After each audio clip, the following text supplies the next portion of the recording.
देखिए इस क्वेश्चन में क्या कह रहा है, 14,375 रुपए की राशि जब वार्षिक आधार पर जब चक्रवृद्धि 8% ब्याज पर निवेश की जाती है तो यह 2 वर्षों के बाद 16,767 रुपए हो जाती है, तो आर का मान ज्ञात कीजिए। तो हमसे रेट पूछा है इस क्वेश्चन में, ठीक है। और ध्यान रखेंगे जब भी चक्रवृद्धि ब्याज के क्वेश्चन में टाइम पीरियड 2 साल का दिया हो तो हम वहाँ पे जो इनिशियल वैल्यू है और जो फाइनल वैल्यू है उसका हम लोग स्क्वायर रूट ले लेते हैं, ठीक है। तो पहले पैसा कितना था, 14,375, ठीक। अभी कितना है, अभी पैसा 2 साल के बाद कितना हो गया, 16,767 रुपए, ठीक है। और टाइम पीरियड कितना दिया हुआ है, 2। तो हम लोग जब 2 वर्ष के लिए है, 2 वर्ष पूछा, जब 2 वर्ष गिवन दिया रहा है तब हम लोग स्क्वायर रूट लेते हैं।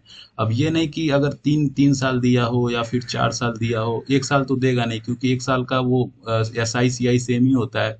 तो 4 साल का दिया हो, 5 साल तक तो पूछेगा नहीं। अगर ये दोनों दिया हो तो वहाँ ये स्क्वायर रूट नहीं लेंगे हम लोग, ठीक है। तो जब हम इसका स्क्वायर, पहले इसको हम लोग थोड़ा छोटा कर लेते हैं। अगर हम इसको 23 से डिवाइड करें तो ये हो जाएगा 23 से अगर हम इसको डिवाइड करेंगे, 1 मिनट, अगर इसको हम लोग 23 से डिवाइड करेंगे तो ये चला जाएगा 625 बार में।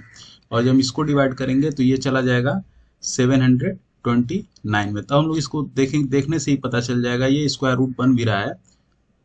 तो ये स्क्वायर रूट किसका हो जाएगा, 25 का, और ये किसका हो जाएगा, 27 का। तो इंक्रीज कितना हुआ है, 2 पे, कितने पे, 25 पे। तो 2/25 × 100, ये हो जाएगा 8%। तो यही इसका आंसर है। इसका एक मेथड और है, अगर हम इसको सॉल्व करें तो जब भी अगर टाइम पीरियड 2 इयर्स दिया हो तो जो बड़ी वाली वैल्यू है ना उसको लिख लेंगे 767, और जो छोटी वाली वैल्यू है उससे हम लोग इसको डिवाइड कर देंगे।